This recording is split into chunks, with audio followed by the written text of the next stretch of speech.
as we do all these things, there's going to be conflict.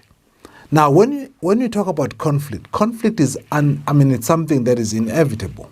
We cannot avoid it. It's something that will always be there.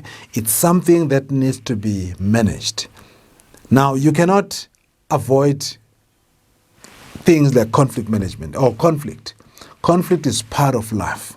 But as a leader, you need to learn how to manage that conflict, how to create an environment, how to minimize it, how to avoid unnecessary conflict. Because conflict, it simply shows that we have different values or we have different expectations. And now how do we align with each other? How do we really ensure that we have the same understanding of what happens? It doesn't mean that we must agree on everything.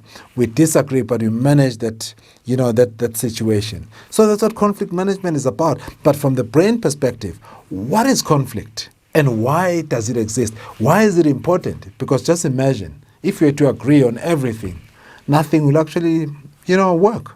We need to disagree to agree. So that's something that we have to understand and get to attend this workshop so that we get empowered to understand how to deal with conflict from the brain perspective.